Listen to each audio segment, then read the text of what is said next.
Bismillahirrahmanirrahim.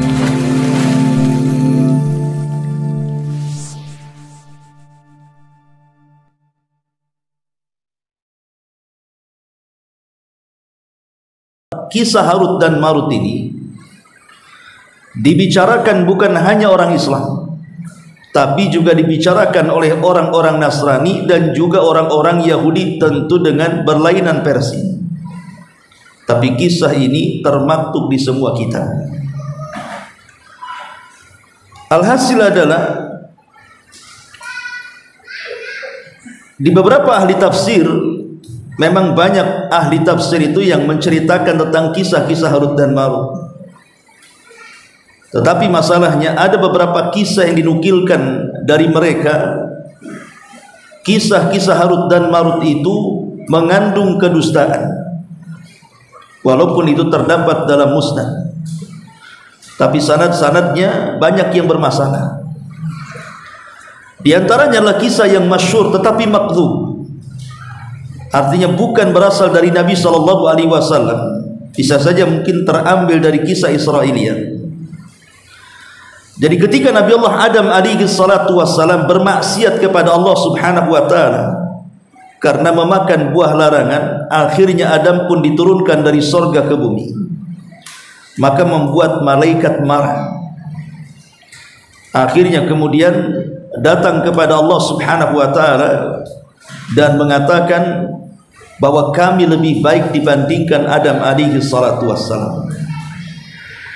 Maka Allah subhanahu wa ta'ala meminta kepada mereka untuk dipilih dua malaikat yang paling saleh di antara para malaikat yang ada di langit. Akhirnya kemudian setelah seleksi banyak para malaikat, terpilihlah Harut dan Marut, dua malaikat yang paling saleh untuk diturunkan ke bumi. Kemudian Allah subhanahu wa ta'ala bekali dua malaikat ini dengan nafsu, sama dengan Adam alaihi salatu wassalam memiliki nafsu, memiliki syahwat. Karena asal para malaikat itu tidak punya syahwat, makanya mereka tidak pernah bermaksiat. Jadi dua malaikat ini dibekali syahwat. Untuk apa? Untuk Allah menguji dua malaikat ini. Betul enggak mereka lebih hebat, lebih saleh dibandingkan Adam? Setelah kemudian dua malaikat Harut dan Marut ini turun ke bumi, akhirnya kemudian Allah subhanahu wa ta'ala membentuk bintang namanya Zuhra, diturunkan ke bumi. Kemudian bintang yang namanya Zuhra itu dibentuk seorang wanita oleh Allah subhanahu wa ta'ala yang sangat cantik, kemudian diturunkan ke bumi. Ketika Harut dan Marut yang sudah memiliki nafsu ini melihat wanita yang cantik, jelmaan daripada bintang Zuhra tadi, akhirnya tertarik, kemudian mulai menggoda wanita ini. Tapi wanita ini lari dan tidak mau. Tapi karena terus mengejar-ngejarnya, akhirnya wanita ini mensyaratkan bahwa dia siap untuk melakukan hubungan dengan cara berzinah dengan dua malaikat ini, asal dua malaikat ini melakukan kesyirikan. Ya tentu ditolak oleh Harut dan Marut. Tidak mungkin malaikat menyekutukan Allah subhanahu wa ta'ala. Akhirnya kemudian karena tidak mau melakukan kesyirikan, maka kemudian dihadirkan seorang anak kecil. Kemudian wanita ini mengatakan, bunuh anak ini. Maka Harut dan Marut pun menolaknya, tidak mau membunuh, karena tidak mungkin malaikat membunuh. Akhirnya kemudian didatangkan satu cangkir minuman khamr, karena Harut dan Marut sudah tertarik dengan wanita itu. Kalau harus melakukan kesyirikan terlalu berat dosanya, kalau harus membunuh juga sama. Akhirnya dia memilih untuk minum khamr karena ingin mendapatkan gadis cantik itu. Diminumlah khamr oleh Harut dan Marut. Rupanya keduanya mabuk. Malaikat mabuk, ikhwan. Akhirnya kemudian tidak sadar, namanya mabuk. Dalam kondisi ketidaksadarannya itu, akhirnya dua malaikat ini terjatuh ke dalam kesyirikan. kemudian terjatuh kepada pembunuhan, kemudian terjatuh kepada pezinahan. Jadi 3 dosa diborong sekaligus. Yang tadinya dia menolak untuk melakukan syirik, yang tadinya menolak untuk membunuh, dalam kondisi mabuk akhirnya mereka berdua melakukan kesyirikan, setelah itu membunuh, setelah itu berzina. Ketika sadar, wanita itu memberitahu dosa mereka. Dari situlah Harut dan Marut menyesal sejadi-jadinya. Akhirnya dia ingin bertobat kepada Allah dan ingin naik lagi ke langit. Kemudian wanita ini mengatakan kalau meninggalkan mereka, mereka harus mengajarkan kepada wanita ini Ismul A'zam, nama Allah Subhanahu wa taala yang agung. Akhirnya 2 malaikat ini mengajarkan Ismul A'zam, yang dengan Ismul A'zam ini wanita ini bisa terbang. Akhirnya setelah diajarkan Ismul A'zam, wanita ini terbang ke langit, kemudian kembali menjadi bintang Zuhra. Adapun Harut dan Marut, karena dia menyesal sejadi-jadinya dan ingin bertobat, maka Allah berikan 2 pilihan. Kalau keduanya mau diangkat ke langit, maka mereka langsung dimasukkan ke dalam neraka dan mereka tidak akan pernah keluar dari neraka.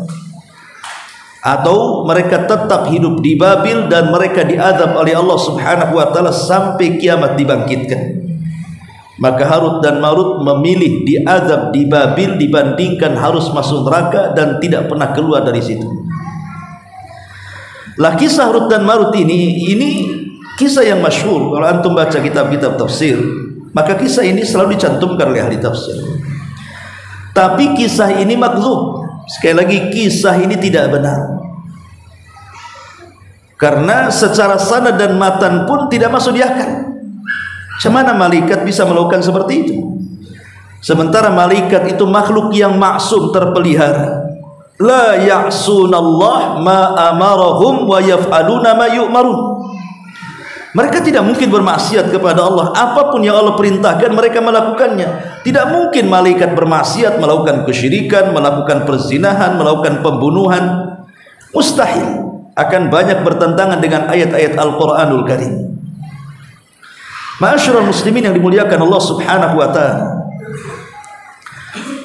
ayat ini sebenarnya ada asbab nuzulnya. Jadi surah Al-Baqarah ayat 102 ini ada asbab nuzulnya, ada 2 versi. Pertama, ayat ini membicarakan tentang orang-orang Yahudi Madinah yang datang kepada Nabi SAW, kemudian bertanya soalan-soalan yang tidak mungkin dijawab kecuali oleh seorang Nabi. Dan mereka berjanji kalau Rasul SAW mampu menjawab, mereka akan beriman. Maka mereka pun kemudian banyak bertanya kepada Nabi SAW. Lah salah satu yang ditanyakan adalah tentang hakikat sihir. Maka Nabi SAW terdiam sampai turun Al-Baqarah 102 ini. Inilah hakikat sihir. Ini satu versi. Versi yang lainnya, bahwa ketika ayat ini turun kepada Nabi SAW, dan Nabi SAW terang-terangan bahwa Nabiullah Sulaiman itu seorang nabi, maka orang-orang Yahudi marah dan mengatakan bahwa Sulaiman bukan nabi, tapi Sulaiman itu tukang sihir. Jadi orang-orang Yahudi menganggap Nabiullah Sulaiman itu sahir, tukang sihir. Karena buktinya dia bisa terbang, bisa menundukkan awan, bisa menundukkan segalanya yang tidak mampu dilakukan siapapun, hatta para nabi yang lainnya tidak memiliki kesanggupan seperti yang dimiliki Sulaiman. Padahal itu mujizat dari Allah, kan begitu. Tapi mereka menganggap itu sihir. Maka ketika orang Yahudi mengatakan bahwa Muhammad telah salah menilai Sulaiman, dia mengatakan nabi padahal dia tukang sihir, maka turun ayat ini dan mengatakan bahwa wa ma kafara Sulaiman, Sulaiman tidak kafir, artinya Sulaiman tidak mengajarkan sihir. Yang mengajarkan sihir itu setan. Ma'asyiral muslimin yang dimuliakan Allah Subhanahu wa taala, Abdullah ibn Abbas radhiyallahu anhuma mengkisahkan tentang kisah Harut dan Marut, bahwa di zaman itu ada sekretaris Nabi Sulaiman namanya Asif ibn Barkhiyah. Nama Asif ibn Barkhiyah ini tidak ada dalam hadis yang sahih. Tetapi Abdullah ibn Abbas radhiyallahu anhuma berijtihad bahwa ada nama sekretaris Nabiullah Sulaiman namanya Asif ibn Barkhiyah. Jadi bukan diambil dari hadis tapi dari asar Abdullah ibn Abbas. Asif ibn Barkhiyah ini. Lah Asif ibn Barkhiyah ini diperintahkan Nabiullah Sulaiman untuk apa? Untuk mengambil semua catatan-catatan sihir yang ada di tangan-tangan dukun-dukun, di tangan tukang-tukang sihir di zaman kerajaan Sulaiman. Akhirnya kemudian Asif ibn Barkhiyah membawa pasukan, kemudian menyusuri seluruh tukang-tukang sihir agar mereka menyerahkan buku-buku dan mantra-mantra mereka. Semua dilumpuhkan dalam rangka menegakkan tauhid. Akhirnya semua buku-buku yang dipelajari tukang-tukang sihir itu dirampas oleh Asif ibn Barkhiyah atas perintah Nabiullah Sulaiman alaihi salam. Setelah kemudian terkumpul buku-buku sihir itu, maka akhirnya Sulaiman pun menyuruh untuk meletakkan di sebuah kotak. Setelah kemudian semuanya diletakkan di sebuah kotak, akhirnya Nabiullah Sulaiman menyembunyikannya di bawah kursi singgasananya. Di situ diletakkan kotak yang isinya semua buku-buku sihir yang dipelajari dukun-dukun Babylon.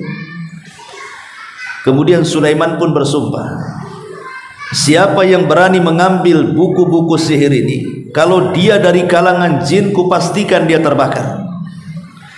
Tapi siapa yang mengambil buku-buku sihir ini dan dia dari kalangan manusia, maka kubunuh.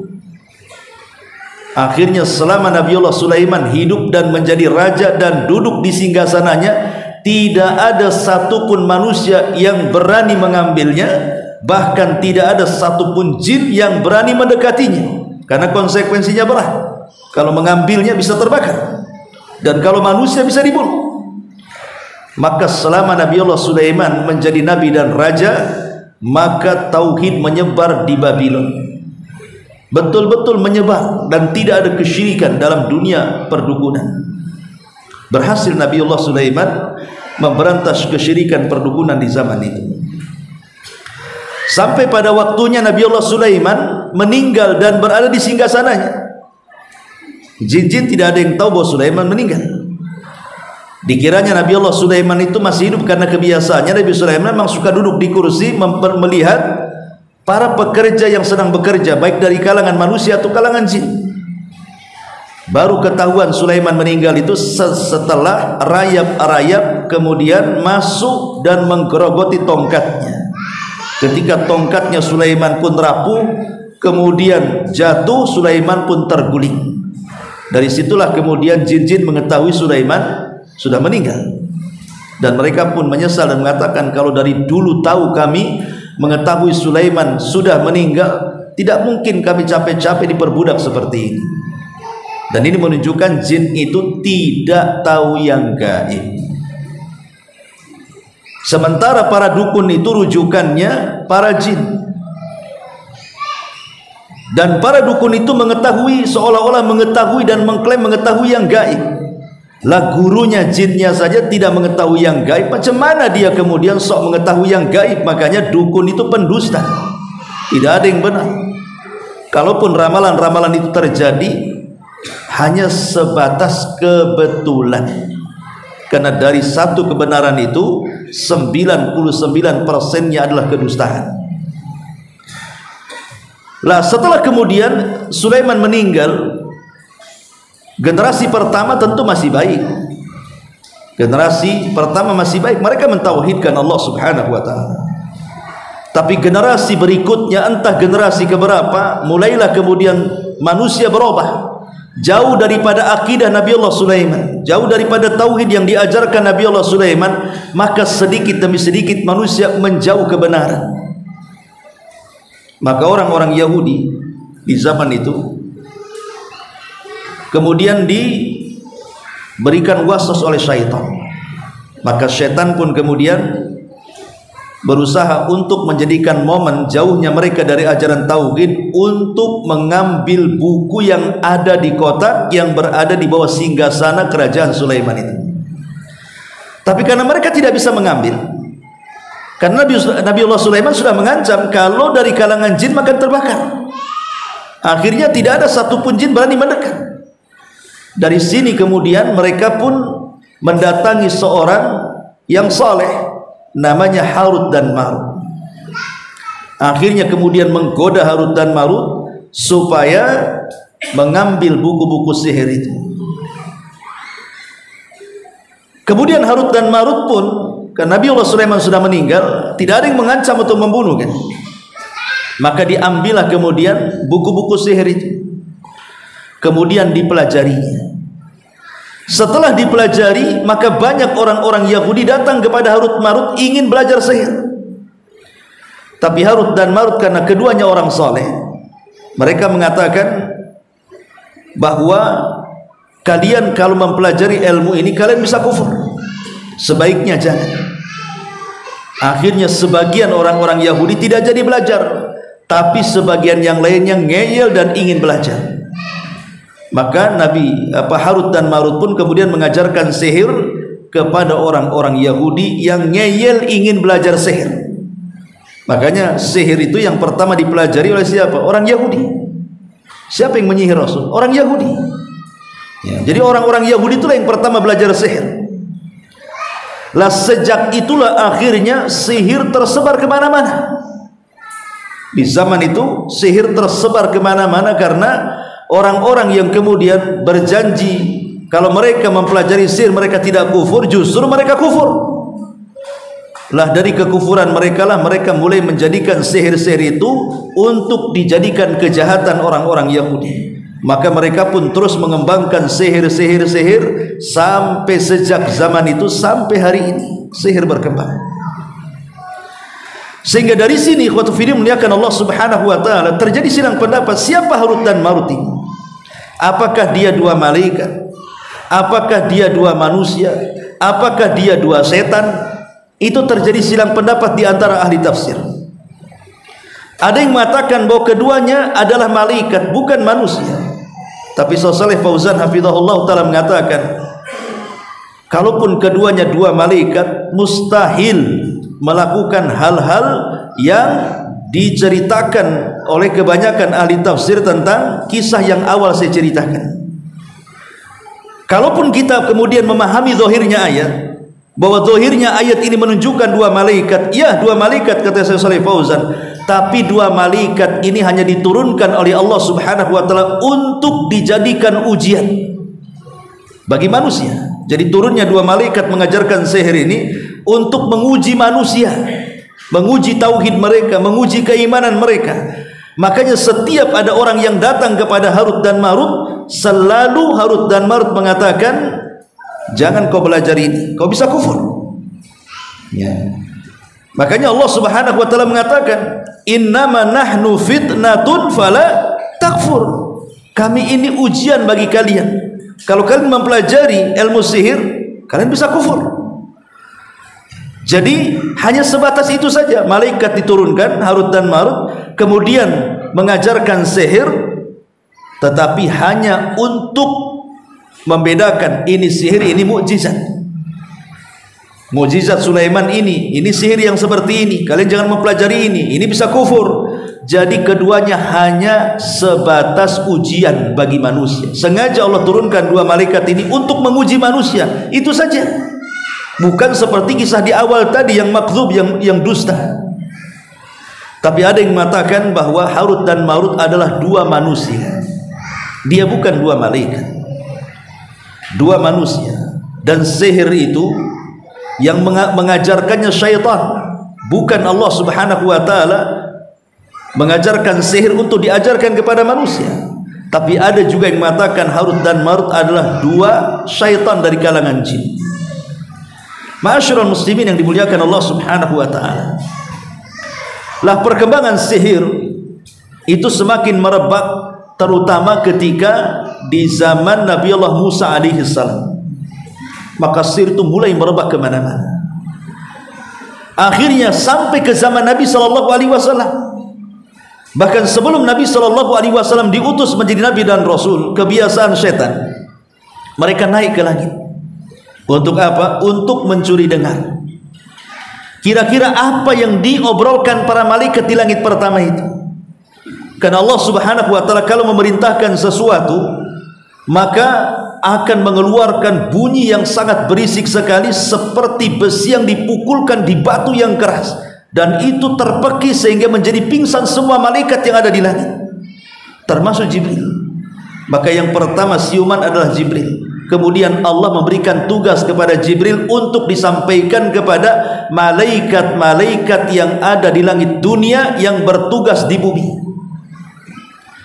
Maka saat Jibril menyampaikan tugas-tugas Allah kepada malaikat yang ada di langit ke dunia itu, bahwa di bumi akan terjadi ini, di bumi akan terjadi itu. Mungkin malaikat ini ditugaskan Allah untuk membuat tsunami, untuk membuat gempa, untuk membuat ini, atau menghidupkan tanaman ini, membuat kesuburan, dan begitu seterusnya. Lah ketika malaikat ini mendapatkan perintah dari Jibril, dan Jibril dari Allah Subhanahu wa taala, jin-jin yang ada di awan.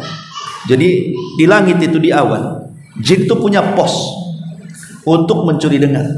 Dari awan itulah kemudian jin saling seperti orang memanjat pinang. Jadi saling bertingkat-tingkat sampai mendekati langit pertama. Lah jin yang paling atas yang mendekati langit dunia itulah nguping. Kira-kira Jibril ngomong apa nih sama malaikat yang ada di langit pertama untuk bertugas di bumi. Apabila kemudian jin yang paling atas mendengar satu kalimat, maka mereka langsung mengambilnya, kemudian disampaikan kepada jin yang di bawahnya. Dari jin yang di bawahnya disampaikan kepada jin yang di bawahnya lagi, sampai entah berapa jin, sampailah kemudian jin yang ada di pos yang ada di atas awan itu. Lah satu kalimat itu dari jin ke jin itu sudah dicampur adukan dengan 99 kalimat dusta. Jadi kalau dari 100 kalimat, satu yang benar, 99 dusta. Lah oleh jin yang ada di pos itu, di atas awan itu, mulailah mereka turun ke bumi. Kemudian berita itulah diperjualbelikan kepada siapa? Kepada tukang-tukang sihir, kepada para dukun, para bomo, paranormal, dan yang semacamnya. Akhirnya terjadilah ramalan-ramalan dusta. Ya, kalaupun seandainya terjadi satu ramalan benar, itu kebetulan. Tapi sayangnya ketika dukun itu meramal, kemudian betul terjadi, yang terjadi itu menjadi viral, sementara ramalan-ramalan yang tidak pernah terjadi, yang 99% itu tidak pernah diekspos. Akhirnya seolah-olah dukun itu sakti jadinya kan. Padahal kalau seandainya semua diekspos bahwa tidak semua ramalan mereka benar, maka kita tahu kedustaan para dukun itu. Tapi setelah diutusnya Nabi Shallallahu Alaihi Wasallam, Allah memfungsikan bintang, sehingga Allah tidak mengizinkan sama sekali jin-jin yang naik ke langit itu mampu mendekati langit pertama. Setiap mereka terbang ke langit pertama, maka akan dilempar oleh meteor sehingga mereka akan mati. Terkadang mereka dapat berita sebelum menyampaikannya kemudian tertembak meteor, atau setelah menyampaikannya tertembak meteor, sehingga mereka ketakutan dan tidak ada yang berani naik sekalipun. Dari sinilah kemudian iblis selaku pemimpin atau ketua para jin itu penasaran, ada apa? Kenapa anak buahnya tidak sanggup lagi naik ke langit? Maka kemudian iblis mengutus anak buahnya mencari berita. Ini ada apa ini? Kenapa langit kok tidak bisa ditembus? Akhirnya mengutus pasukan khusus, Kopassus, dari kalangan jin tentu, kesana kemari, sampai adalah sekitar 7-8 jin dari nasibah dari kabilah Yaman. Kemudian sampai di kebun kurma. Lah kebetulan Rasul Shallallahu Alaihi Wasallam baru saja diusir dari Taif. Kemudian Rasul pun sholat fajar dan membaca Al-Quran. Lah jin-jin yang nyasar ke situ rupanya mendengar ayat Al-Quranul Karim dibacakan Rasul, tiba-tiba mereka beriman. Mereka lah jin yang pertama kali yang menjadi sahabat Nabi SAW dari kalangan jin. Dari 7-8 jin ini akhirnya mereka menyebar mendakwahkan Islam, maka ribuan jin masuk Islam karena mereka. Ma'asyiral muslimin yang dimuliakan Allah Subhanahu wa ta'ala, Lah ketika Nabi SAW mulai berdakwah di kota Madinah, maka orang-orang Yahudi kebiasaan mereka, kalau tidak suka mereka akan menggunakan sihir. Ketika mereka sangat membenci Nabi SAW, maka mereka berusaha untuk mencari dukun-dukun sakti untuk menyihir Rasul, tapi semua gagal. Tidak ada yang sanggup menyihir Nabi. Sampai pada waktunya mereka mendengar ada tukang sihir yang sangat piawai dalam sihirnya dan memiliki sihir yang mumpuni, namanya Labid ibnu A'sam. Labid ibnu A'sam namanya. Itu satu keluarga di tukang sihir, Labid bin A'sam. Jadi Labid bin A'sam ini dimintai oleh orang-orang Yahudi untuk menyihir Rasul. Labid bin A'sam ini sebenarnya bukan orang Yahudi, dia turunan Arab. Tetapi karena dia hidup di lingkungan orang-orang Yahudi, makanya kemudian dia menjadi Yahudi, meminta orang-orang Yahudi dengan bayaran sekian dan sekian, tolong sihir si Muhammad itu. Akhirnya dia memerintahkan saudarinya untuk mencuri sisir yang biasa Nabi SAW bersisir dengan sisir itu, dan berhasil mengambil sisirnya. Lah di sisir Nabi itu terlilit ada sekitar 11 rambut Nabi. Kemudian setelah berhasil mengambil sisir itu, akhirnya kemudian Labid bin A'sam menjadikan sisir itu sebagai bukhul, sebagai uqad. Min syarri naffatsati fil uqad, sebagai uqad. Uqad itu sebagai bukhul. Sudah berhasil mendapatkan rambut-rambut Nabi yang terlilit di sisir itu. Maka kemudian oleh Labid ibn A'sam, rambut-rambut yang terlilit di sisir Nabi SAW dijadikan bukhul, kemudian diletakkan di sebuah sumur namanya Ranunah. Ada sumur namanya Ranunah. Disitulah, di sumur Ranunah itulah bukhulnya diletakkan. Mulailah kemudian Labid ibn A'sam pun berkomat kami, kemudian menyihir Nabi SAW dengan bukhul itu, dan berhasil. Nabi SAW tersihir oleh sihirnya Labid ibn A'sam. Dan tersihirnya Rasul sahih, terdapat dalam Sahih Bukhari. Walaupun ada sebagian orang yang meragukannya, tidak mungkinlah Rasul terkena sihir, bukankah Rasul maksum? Ya, justru kita katakan terkena sihirnya Rasul menunjukkan Rasul itu manusia, sama dengan kita. Kita bisa terkena sihir, Rasul bisa terkena sihir, tapi terkena sihirnya Rasul tidak mengganggu risalahnya, tidak mengganggu kemaksumannya. Karena sihirnya Labid bin A'sam kepada Nabi SAW itu hanya membuat lemah saja Rasul, hanya membuat lemah Rasul. Rasul kan punya kekuatan tuh, 40 laki-laki dibuat lemah, kemudian dan terkadang dibuat lupa, itu saja. Pamannya malamnya seolah-olah dia menggauli istrinya, padahal tidak. Kemudian paginya dia mandi, padahal dia tidak junub. Ya. Lah tingkah laku Nabi SAW diperhatikan oleh Aisyah radhiyallahu anha. Bunda Aisyah mengatakan, ya Rasul, akhir-akhir ini aneh, dirimu agak aneh. Dan itu terjadi sampai 6 bulan. Rasul itu terkena pengaruh sihir itu sampai 6 bulan. Jadi Aisyah kemudian memberikan saran kepada Nabi SAW untuk meminta fatwa kepada Allah Subhanahu wa Ta'ala, ada apa gerangan dengan dirinya. Maka di malam itu dia pun menyetujui saran Aisyah untuk meminta fatwa kepada Allah. Setelah melaksanakan sholat isya, maka dia pun beribadah terus kepada Allah semalam suntuk sampai mendekati waktu fajar. Setelah mendekati waktu fajar, Rasul terkena kantuk. Kemudian Nabi SAW tertidur. Saat tertidur itulah datang malaikat Jibril alaihi salam dan malaikat yang lainnya. Kemudian Jibril berada di sisi kepala Nabi SAW dan malaikat lainnya berada di sisi kaki Nabi SAW. Kemudian Jibril bertanya kepada malaikat yang dibawanya, hamba yang soleh ini, maksudnya Nabi SAW, terkena apa dia? Maka kata malaikat yang satunya, dia matbub. Dalam bahasa Arab matbub itu artinya terkena sihir. Kemudian Jibril bertanya, man saharahu, siapa yang menyihirnya? Maka malaikat ini mengatakan, Labid ibn A'sam. Labid ibn A'sam. Kemudian Jibril bertanya, di mana bukhulnya? Maka dia mengatakan diletakkan di sumur Ranunah. Maka Jibril pun kemudian meruqyah Nabi SAW dengan 2 surat perlindungan. muawwidhataini, qul a'udzu birabbin nas dan qul a'udzu birabbil falaq. Di mana kalau dijumlahkan dua surat ini ayatnya sama banyaknya dengan rambut yang terlilit di sisir Nabi Shallallahu Alaihi Wasallam. Setiap satu ayat dibaca maka satu rambut langsung terurai. Dua ayat dibaca, dua rambut terurai. Tiga rambut terurai sampai selesai baca, maka semua rambut terurai sehingga terpisahlah buhul dari sihir. Akhirnya lepaslah sihir Labid ibn Asam daripada Nabi Shallallahu Alaihi Wasallam.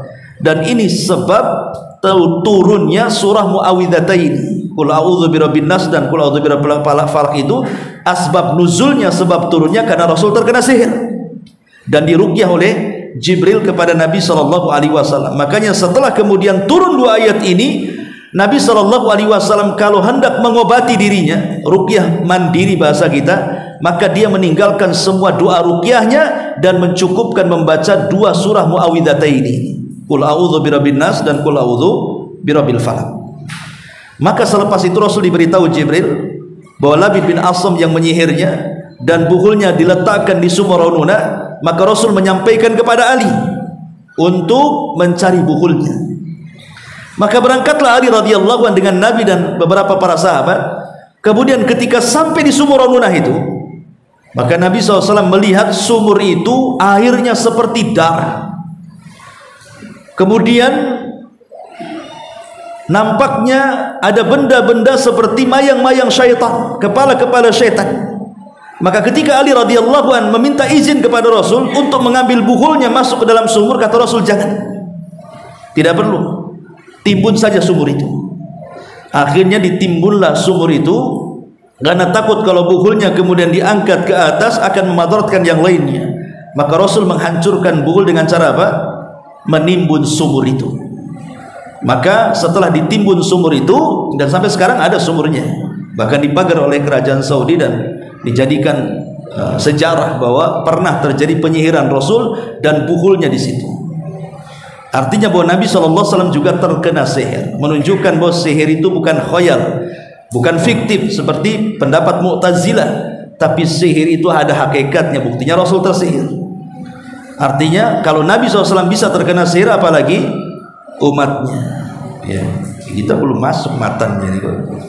Mukadimahnya lama kali sampai Isya.